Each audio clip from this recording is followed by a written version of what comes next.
Hello everyone. तो कैसे हैं आप लोग। वेलकम टू स्टडी सिफ। आज की वीडियो में हम डिस्कस करेंगे D pharma first year subject pharmaceutics chapter number 2 packaging materials. इस चैप्टर में हम ड्रग्स पैकेजिंग के बारे में पढ़ेंगे, मेडिसिन किस में पैक होता है, कैसे पैक होता है, उसका प्रॉपर्टी पढ़ेंगे, एडवांटेज पढ़ेंगे, डिसएडवांटेज पढ़ेंगे, कितने टाइप के पैकेजिंग होते हैं, क्या क्या मटेरियल से मिलकर बना होता है। So let's begin. Packaging materials. The packaging process is employed to maintain the therapeutic effectiveness of pharmaceuticals as the packed products retain their potency till their consumption. अब जो मेडिसिन्स होता है आपने देखा होगा टेबलेट के फॉर्म में होता है, लिक्विड के फॉर्म में होता है, तो ऐसे ही खुला क्यों नहीं मिल जाता, इतना पैक्ड क्यों रहता है। जैसे सोचिए आप दुकान पे गए, कोई सिरप लेना हो, आप बोले कि ये दवा है 200 ml में आता है, मेरे को 200 ml में दे दीजिए। और फिर केमिस्ट उठा, बोला हाँ भैया क्या लाए हैं, गिलास लाए हैं, ये लीजिए 200 ml ना, आपको 200 ml में दे दिया। और फिर आप उसको पी गए, तो फिर क्या होगा, फ़ायदा करने के बजाय उल्टा नुकसान हो जाएगा। तो पैकेजिंग इसलिए इम्पोर्टेंट है कि जो मेडिसिन होता है, जो ड्रग्स होता है, उसका जो इफ़ेक्टिवनेस होता है, उसका जो पोटेंसी होता है, उसको मेनटेन रखने के लिए कब तक, जब तक उसको कंज्यूम ना कर लिया जाए। आपके साथ भी कई बार ऐसा हुआ होगा कि आप एक टैबलेट निकाल रहे हो, जैसे यहाँ से एक टैबलेट निकाल रहे हैं और ये दूसरे वाले की पैकेजिंग हल्का सा निकल गया, तो फिर नेक्स्ट डे जब आप उसको देखेंगे तो पिघल गया रहेगा। तो जो बाहरी इन्वायरमेंट है उससे बचाने के लिए, ताकि जो बाहरी इन्वायरमेंट है उसके साथ मिलकर रिएक्शन ना करे, वो जिस चीज़ के लिए बना है उसका इफ़ेक्टिवनेस, उसका पोटेंसी बना रहे। The art and science of preparing the articles for their transport, storage, display and use are termed packaging. अब जैसे इनके ट्रांसपोर्ट के लिए, स्टोरेज के लिए, डिस्प्ले के लिए, बॉक्स में रखना है कि कंटेनर में रखना है, उसके लिए जो आर्टिकल हम प्रिपेयर करते हैं उस प्रोसेस को हम पैकेजिंग कहते हैं। A preparation which has been formulated with proper care but its packaging has been done inappropriately fails to fulfill the purpose. Different formulations are packed in containers of different materials and of various shapes and sizes. अब आप drugs को, medicines को कितने भी proper care से बना लो, कितने भी अच्छे से बना लो, अगर उसका पैकेजिंग अच्छे से नहीं हुआ, पैकेजिंग में अगर जो कमी आ गई, तो फिर जिस चीज़ के लिए वो बना है वो काम नहीं करेगा। और इनके पैकेजिंग जो होते हैं वो डिफरेंट टाइप में पैक होते हैं, जो अलग अलग मटेरियल से मिलकर बना होता है, उनका शेप और साइज़ भी डिफरेंट होता है। The package comprises the following components. पहला है container.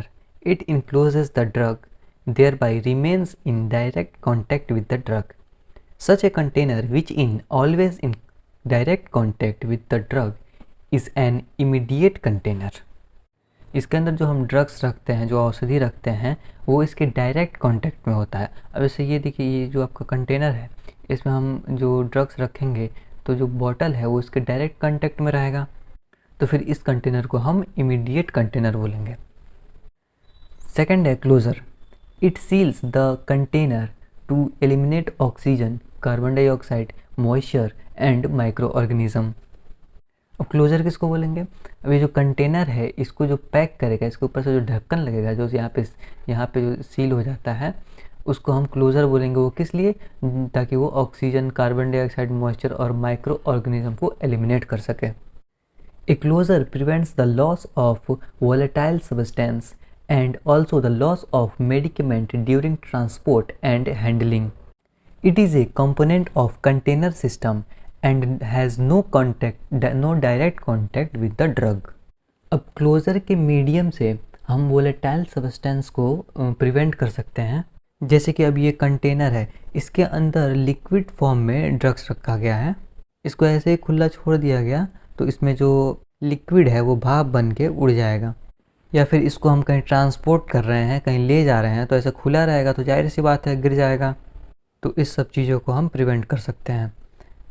और ये जो कंटेनर होता है उसी का कंपोनेंट होता है, लेकिन ये वो ड्रग के डायरेक्ट कांटेक्ट में नहीं रहता है।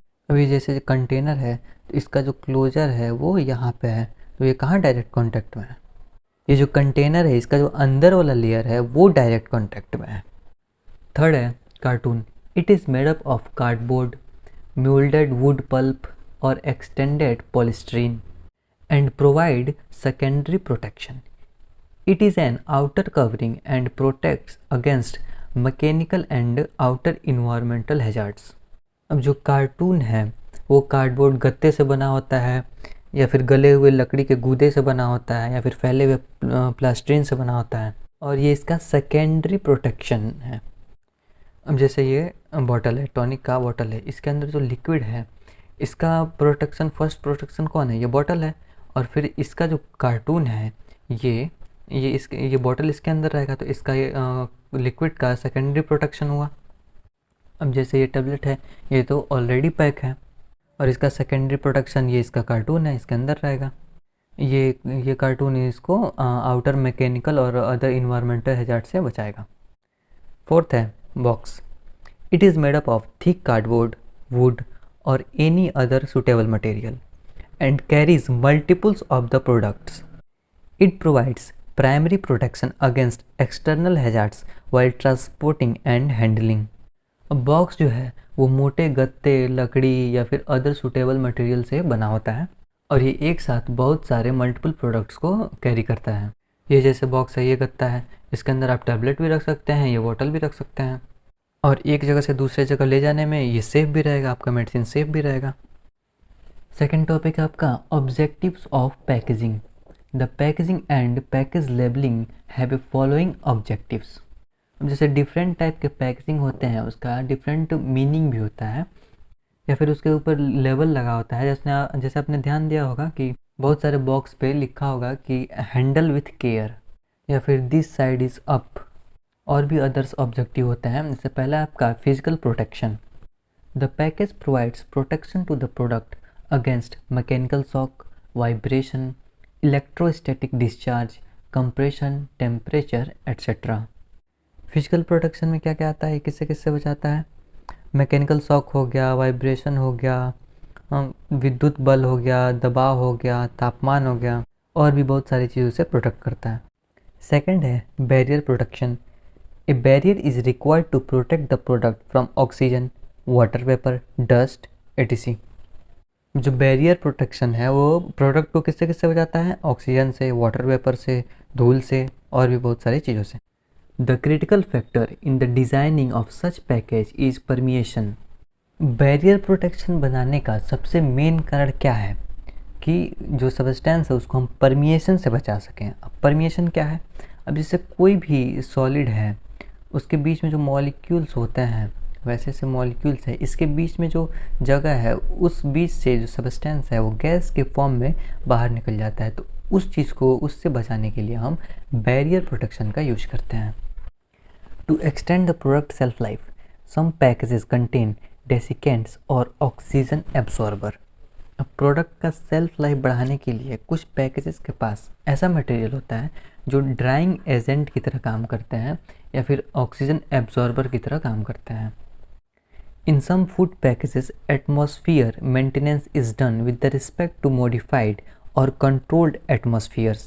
कुछ फूड पैकेजेज़ों में मॉडिफाइड या कंट्रोल्ड एटमॉस्फेयर उसके रिस्पेक्ट में हम इसका रख रखाव करते हैं। Major aim is to sustain the contents clean, fresh, sterile and safe throughout the shelf life. इसका मेन एम क्या है, मुख्य उद्देश्य क्या है? उसको जो उसमें जो कंटेंट होता है उसको साफ रखना, उसको फ्रेश रखना जब तक उसका लाइफ है। थर्ड है कंटेनमेंट और agglomeration. Small objects are kept collectively in a package to sustain efficiency. For example 100 syrups packed in a single box need a less physical effort in handling than 100 single syrups. अब जो small objects हैं उनका efficiency बनाए रखने के लिए हम एक साथ रखते हैं। अब जैसे 100 सिरप है उसको एक बॉक्स में आप पैक कर देते हैं तो उसको हैंडल करने में फिजिकल एफर्ट कम लगेगा rather than carrying 100 single syrups. Liquids, powders and granular materials required containment. Fourth है information transmission. Packages and labels provide information about the uses, transport, recycling और डिस्पोजिंग ऑफ द पैकेज और product. अब जैसे package होता है या फिर उसके ऊपर जो लेबल लगा होता है वो बहुत सारे इन्फॉर्मेशन प्रोवाइड करते हैं उस प्रोडक्ट के बारे में कि उसको कैसे यूज़ करना है या फिर कैसे ट्रांसपोर्ट करना है, या फिर वो प्रोडक्ट का जो पैकेज है उसको रिसाइकलिंग करना है या फिर डिस्पोज करना है। जैसे कि आपने देखा होगा कि बहुत सारे पैकेज पे लिखा होता है हैंडल विथ केयर, मतलब कि इस पैकेज के अंदर ऐसा प्रोडक्ट है कि उसको केयर से हैंडल ना किया जाए, ट्रांसपोर्ट अच्छे से ना किया जाए तो वो टूट फूट सकता है। या फिर लिखा होता है कि दिस साइड इज़ अप, मतलब उसके अंदर जो प्रोडक्ट है उसको ऐसे सीधा ही लेके जाना है, टेढ़ा करके नहीं लेके जाना, नहीं तो वो प्रोडक्ट अंदर से डैमेज हो जाएगा। या आपने रिसाइकलिंग का सिंबल भी देखा होगा कि आप इस पैकेज को रिसाइकलिंग भी कर सकते हैं। फिफ्थ है marketing. Marketers use the packaging and labels of a particular product for convincing the buyers to purchase it. Package graphic designing and physical designing phenomena are progressing for many years. अब जो packaging है या फिर labelling है वो marketing में बहुत helpful होता है। जैसे कि आपने सुना होगा कि जो दिखता है वही बिकता है। अब मार्केट में कोई ऐसा प्रोडक्ट है जो अंदर से भले ही अच्छा ना हो, लेकिन उसका जो पैकेजिंग है वो खूब मस्त किया हुआ, खूब चमकता दमकता हो, तो जो कंज्यूमर है वो उसको लेने के लिए आसानी से कन्विंस हो जाएगा। और वहीं कोई ऐसा प्रोडक्ट हो जो अंदर से बहुत ही अच्छा हो, लेकिन उसका जो पैकेजिंग है, लेबलिंग है या फिर उसका जो डिज़ाइन है वो अच्छा ना हो, एट्रैक्टिव ना दिखता हो, तो वो इतनी आसानी से नहीं बिक पाता है। और पैकेज ग्राफिक डिज़ाइनिंग है या फिर फिजिकल डिज़ाइनिंग का जो फिनोमिना है ये सदियों से चलता, सालों से चलता आ रहा है। थर्ड टॉपिक है आपका ideal properties of packaging material. A packaging material should have the following features. Packaging material का आइडियल प्रॉपर्टीज़ क्या क्या होना चाहिए, इसका फीचर क्या होना चाहिए, पहला देखते हैं। It should be strong enough to endure handling while emptying, filling, closing, sterilising, labelling, transporting, storing and using by the consumers. ये इतना मजबूत होना चाहिए कि इसको आसानी से हम खाली कर सकें, भर सकें, बंद कर सकें, जीवाणु से दूर रख सकें, इसको ट्रांसपोर्ट कर सकें, स्टोर कर सकें और जो कंज्यूमर है इसको आसानी से यूज़ कर सकें। सेकंड है it should not cause product loss due to any leakage और परमिएशन। ये ऐसा होना चाहिए कि लीकेज और परमिएशन की वजह से प्रोडक्ट लॉस ना हो। थर्ड है its material should be non reactive to the product components and the closure. इसका जो मटेरियल है वो प्रोडक्ट के कंपोनेंट से नॉन रिएक्टिव होना चाहिए। जैसे कोई टैबलेट हम पैक कर रहे हैं तो उसका जो पैकेजिंग मटेरियल है वो ऐसा होना चाहिए कि वो टैबलेट के साथ नॉन रिएक्टिव हो। फोर्थ है it should be heated reliable to withstand sterilization method employing heat. ये ताप सहनशील होना चाहिए क्योंकि स्टेरलाइजेशन के दौरान जीवाणु रहित विधि में तापमान का प्रयोग होता है। फिफ्थ है it should not absorb the product components. Example cardboard boxes absorb the water and oily substance present in ointment and creams. इसमें ऐसा मटेरियल होना चाहिए कि जो प्रोडक्ट के कंपोनेंट को अब्जॉर्ब ना करे। जैसे ऑइंटमेंट या क्रीम के कार्डबोर्ड बॉक्सेस होते हैं वो वाटर और ऑयली सब्सटेंस को अब्जॉर्ब कर लेते हैं। सिक्स है it should not impact any colour, taste और ऑर्डर टू द प्रोडक्ट। ऐसा पैकेजिंग मटेरियल होना चाहिए जिसकी वजह से प्रोडक्ट के कलर, टेस्ट और ऑर्डर पे कोई इम्पैक्ट ना पड़े। सेवन्थ है its size should be according to the product volume. इसका जो साइज है वो प्रोडक्ट वॉल्यूम के अकॉर्डिंग होना चाहिए। एट है its closure should be easily removable and replaceable. Packaging material का जो क्लोज़र है, जो उसका सील है जहाँ से वो पैक होता है, वो ऐसा होना चाहिए कि आसानी से उसे हम रिमूव कर सकें, उसे रिप्लेस कर सकें। चलिए यहाँ पे इस चैप्टर का पैकेजिंग मटेरियल कंप्लीट हो गया। मिलते हैं नेक्स्ट वीडियो में इस चैप्टर के नेक्स्ट टॉपिक के साथ। Thank you for watching, please like and share, and if you are new to the